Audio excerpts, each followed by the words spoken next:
Friends, hello. এখন আমি আছি উত্তরকাশীতে। এখন উত্তরকাশীতে কাশী বিশ্বনাথ মন্দিরে আমি দাঁড়িয়ে আছি।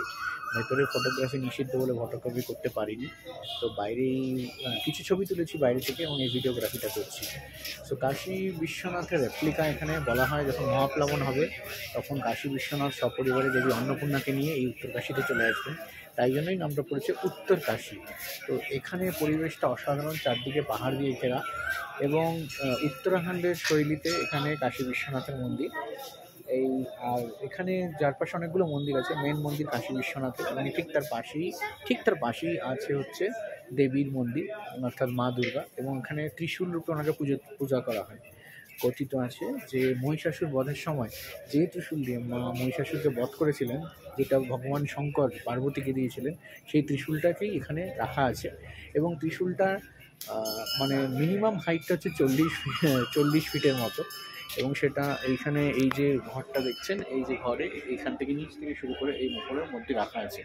এখানেই এনাকে শক্তি হিসেবে বা দুর্গা হিসেবে পূজা করা হয়। এখানে মন্দির কমপ্লেক্সে অনেকগুলো মন্দির আছে।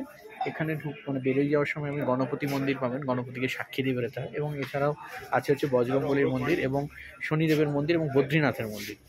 আর ভেতরে ফটোগ্রাফি অ্যালাউড নয় বলে আমি দেখিয়ে দিলাম। এটা হচ্ছে পার্বতীর মন্দিরটা, এবং কাশী বিশ্বনাথের মন্দিরটা আমি কোনাকুনিভাবে দেখাচ্ছি। অসাধারণ শৈলীতে করা। এইদিকে গেলে দেখতে পাবেন। ওই কাশী বিশ্বনাথ মন্দির। তো মন্দিরের চূড়োটা কেদারনাথের যে রকম আদলে আর কি করা, এখানে মানে মন্দিরের চূড়োগুলো ওই রকমভাবেই করা আছে। তো খুব ভালো লেগেছে আমাদের এই পরিবেশটাতে এসে। আজ সকালবেলা এসে মনটা ভালো হয়ে গেল উত্তরকাশী। আমার ত্রিশূলটা দেখে খুব ভালো লেগেছে। প্রকাণ্ড একদম বড় পুজো হচ্ছে। তো অথই এখানে আমাদের অথই দাঁড়িয়ে আছে। অথইও হ্যাজ টেকেন ব্লেসিংস। আর আমরা অনেক দেখলাম আর কি। আমরা এখানে এসে প্রথমে তো শিব শঙ্করকে দর্শন করলাম, এবং যে ভেতরে যে কোনো কিন্তু মানে চাপাচাপি ঠেলাঠেলি কিছু নেই। সুন্দরভাবে দর্শন করবেন, প্রদক্ষিণ করবেন, ব্রহ্মকমল দিয়ে পুজো হচ্ছে আপনারা দেখতে পাবেন। বেরিয়ে এসে সোজা দেবীকে দর্শন করবেন, ত্রিশূল রূপে পূজিত হচ্ছে।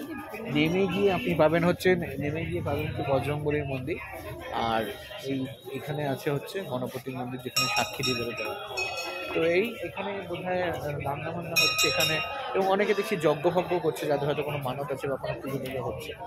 তো অতই একটু ভিউয়ার্সে বলে দাও কীরকম লাগলো। খুবই ভালো লেগেছে।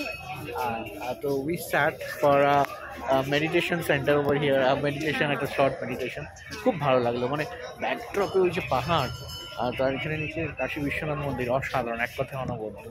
So that's it. আমরা চেক আউট করে বেরিয়ে যাচ্ছি, মানে এই ব্লগ থেকে বেরিয়ে যাচ্ছে, এই ব্লগ থেকে বেরিয়ে যাচ্ছি। আবার পরে অন্য ব্লগে কথা হবে। So till then, bye by.